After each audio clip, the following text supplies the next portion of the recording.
warahmatullahi wabarakatuh. Perkenalkan, saya Ajrun Mawaitina, NIM 092202300027. Saya akan menjelaskan rekayasa lingkungan dan peran rekayasa lingkungan dalam pertambangan dan tantangan utamanya. Rekayasa lingkungan atau environmental engineering adalah cabang ilmu teknik yang fokus pada perencanaan, implementasi, dan pengolahan solusi teknik untuk melindungi dan memperbaiki kualitas lingkungan. Tujuannya agar kegiatan pembangunan atau industri tetap bisa dilakukan, tetapi dampak buruknya terhadap alam dapat dikurangi seminimal mungkin dan lingkungan tetap bisa strategi. Dan ada pun beberapa peran. Yang pertama, perencanaan dan pengkajian dampak, melakukan AMDAL atau KLHS, kajian lingkungan hidup strategi, untuk menilai potensi dampak lingkungan sebelum kegiatan tambang dimulai agar bisa dicegah sejak awal. Terus yang kedua, pengendalian pencemaran dan limbah, mengelola air limbah, taling, air asam tambang, dan debu supaya tidak mencemari air dan udara dan tanah di sekitar tambang. Terus ada reklamasi dan restorasi lahan. Setelah penambangan selesai, dilakukan penanaman kembali dan perbaiki tanah agar ekosistem dan habitat alam pulih. Terus yang keempat itu pemantauan dan pengawasan lingkungan, melakukan monitoring rutin kualitas air, udara, dan tanah untuk memastikan kegiatan tambang sesuai aturan lingkungan. Terus ada kelima, regulasi dan kebijakan lingkungan, memberikan masukan ilmiah dan teknik dalam pembuatan aturan pertambangan supaya kegiatan tambang tetap berkelanjutan dan ramah lingkungan. Terus ada tantangan utamanya. Tantangan utamanya ada pencemaran air dan tanah. Ini terjadi akibat air asam tambang dengan yang mengandung logam berat. Terus ada pencemaran udara dan debu. Yang ketiga ada kerusakan ekosistem dan habitat, dan keempat ada limbah padat dan cair.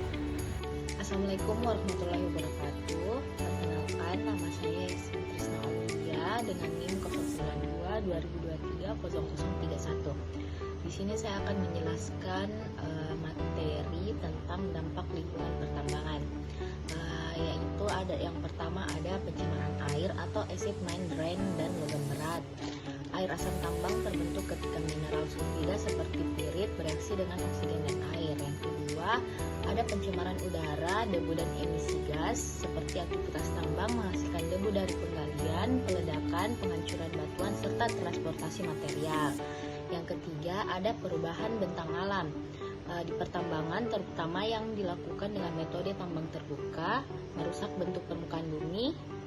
Yang keempat, ada pencemaran tanah.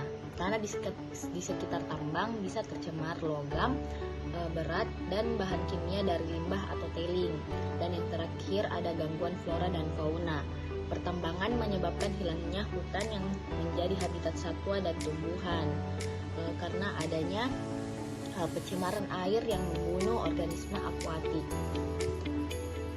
Baik, yang selanjutnya ada konsep rekayasa lingkungan. Yang pertama adalah pencegahan, pengendalian, dan pemulihan. Yaitu pencegahannya langkah awal untuk menghindari timbulnya dampak negatif. Kemudian ada pengendalian, setelah operasi berjalan, upaya untuk menjaga agar dampak negatif tetap terkendali. Dan yang terakhir itu ada pemulihan, setelah operasi tambang selesai, bagian yang sudah terpengaruh dapat dipulihkan dengan kondisi yang mendekati awalnya. Kemudian ada AMDAL, analisis mengenai dampak lingkungan. Yang ketiga ada prinsip 3R, reduce, reuse, dan recycle, yang dimana itu prinsip 3R sering disebut sebagai praktik pengolahan limbah lingkungan umum dan mulai muncul dalam kebijakan perusahaan tambang dan regulasi lingkungan.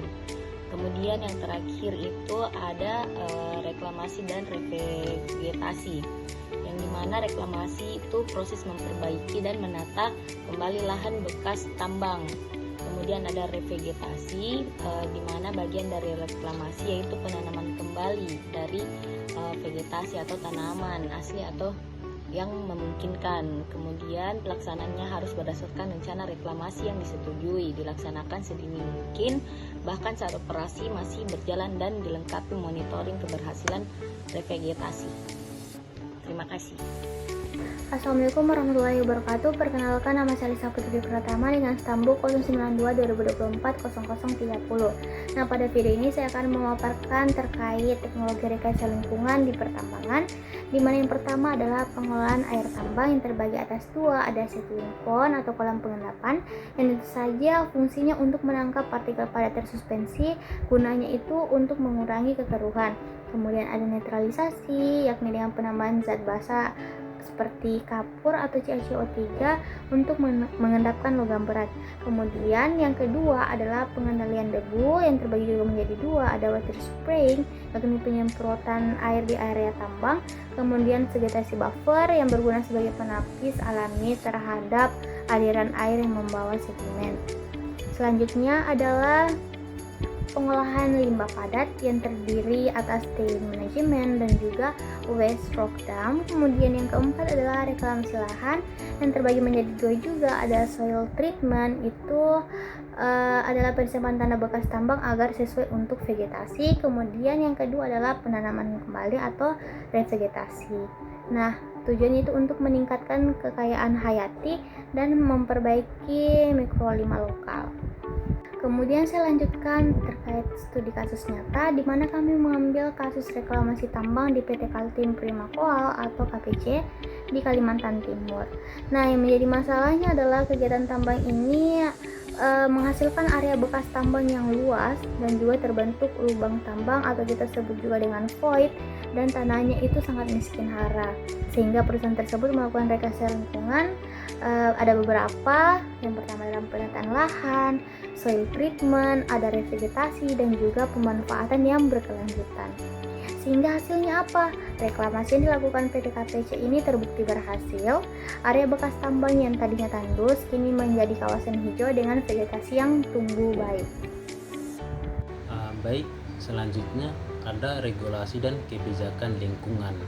Adapun Undang-Undang Nomor 32 Tahun 2009 mengatur pelindungan dan mengelola lingkungan hidup agar kegiatan industri dan tambang tidak merusak alam.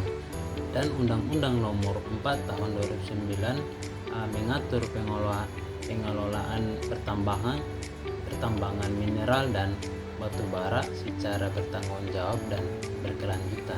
Dan adapun standar nasionalnya, standar nasional untuk sistem manajemen lingkungan yang membantu perusahaan mengendalikan dampak lingkungan dari operasi. Saya kembali melanjutkan terkait materi yang terakhir adalah tantangan dan peluang. Nah, untuk tantangan sendiri yang pertama terkhususnya adalah pendanaan.